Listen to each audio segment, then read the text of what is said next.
नमस्कार साथियों, राम राम आप सभी को। मैं रीमन आप सभी के समक्ष आज एक बार फिर तय जुड़ने का प्रयास करा है आप सबके गैल।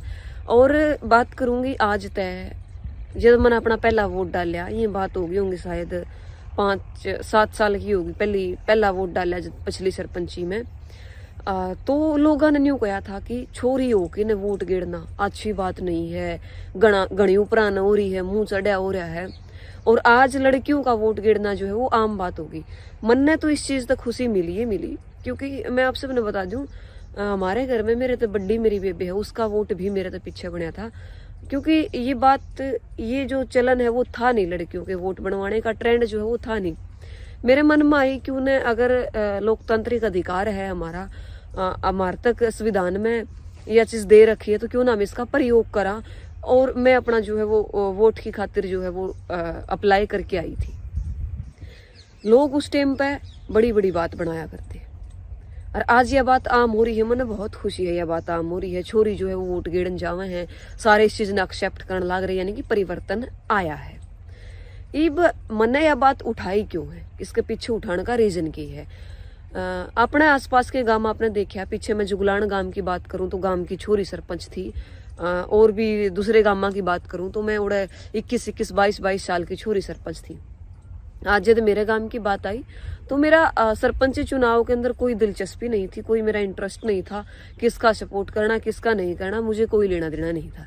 लेकिन जब एक छोरी ने नामांकन दाखिल करया और लोगों ने प्रचार प्रसार न्यूज करना शुरू करया कि भाई एक छोरी होके वोट क्यों डालेगी, एक छोरी होके ना सरपंची क्यों उठेगी, छोरी तक चौधर दे दी तो छोरी पाक जावेगी, अगर छोरी सरपंच बन गई तो ठीक नहीं है गांव की खातिर, दूसरी छोरी भी फिर नहीं सोचेगी मैं भी बन जाऊं। तो अच्छी बात है, ये बढ़ना चाहिए।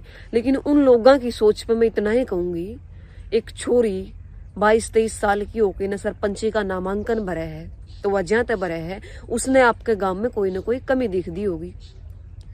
दूसरी तरफ बहू जो है वो 2 साल पहला आई है, 3 साल पहला आई है, 4 साल पहला आई है, 7 साल पहला आई है, 1.5 साल पहला आई है, या 6 महीने पहला आई है। या फिर बहुत सारे ऐसे हैं जो अपने छोरिया का ब्याह सरपंची की खातिर करे हैं। छोरिया में सरपंची आ जावे जब।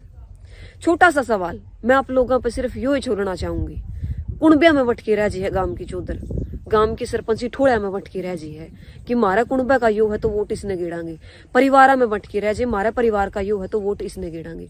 मैं उन लोगों तक न्यू कहना चाहूंगी जो स्पेशल सरपंची की खातिर अपनी बड़का का ब्याह करा है, बहू लेके आवे है कि तारा कुणबे में तारा परिवार में उस घर ने छोड़ के न आस पड़ोस में कोई पढ़ी लिखी इसी बहू कौन थी जो सरपंची में उठ सका है।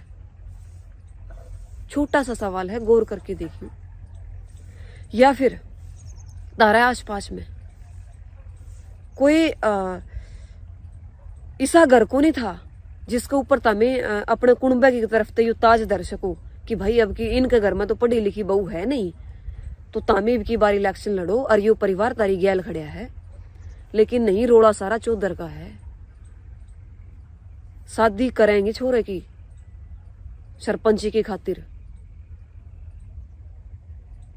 इन चीजों पर सोचने की जरूरत है। एक परिवार इस सोचने लेके चलन लाग रहा है, 2 छोरी होगी तो बालक बतेरे हैं, छोरा हो चाहे छोरी हो। उन छोरिया ने अच्छा खासा पढ़ाने लाग रहा है, गांव तय शहर तय एक तरीके तो न्यू कह लो कि अपने प्रदेश तो दूर भेजने लाग रहा है पढ़ने की खातिर। उस परिवार की सोच कितनी ऊंची होगी और वो परिवार आगे आने वाले टाइम में और वह छोरी आगे आने वाले टाइम में गांव की छोरिया ने क्या सुविधा देवेगी, इस बात पर अमल जरूर करियो। परिवार तय जात तय ऊपर उठ के न 36 बिरादरी ने एक मान के वोट करियो। और उस छोरी की सोच बताऊं मैं, जो हमारे गांव की सरपंची में उठी, जिसके ऊपर ये सवाल उठने लग रहे हैं कि छोरी के चुनाव लड़या करे है। सब तय पहला महापुरुषों का आशीर्वाद लिया, अपने कुल देवी देवता का आशीर्वाद लिया, उसके बाद नामांकन दाखिल कराया है। चाहे वह बाबा साहब अम्बेडकर की बात करूं, चाहे मैं चौधरी छोटू राम की बात करूं, चाहे मैं महर्षि वाल्मीकि की बात करूं, चाहे मैं संत रविदास जी की बात करूं,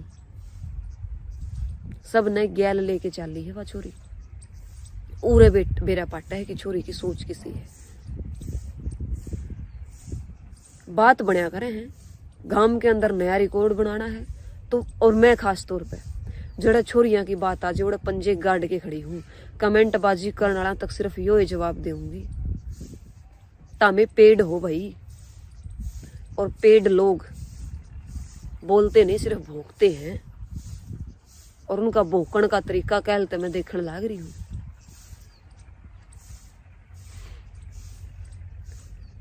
तीन लोग जवाब कमेंट करनी है, 2 लोग उनका जवाब देनी है। वे आदमी गोड़ रही चल के मेरे दौरे भी आए थे, रिमन मारी गैल लाग ले।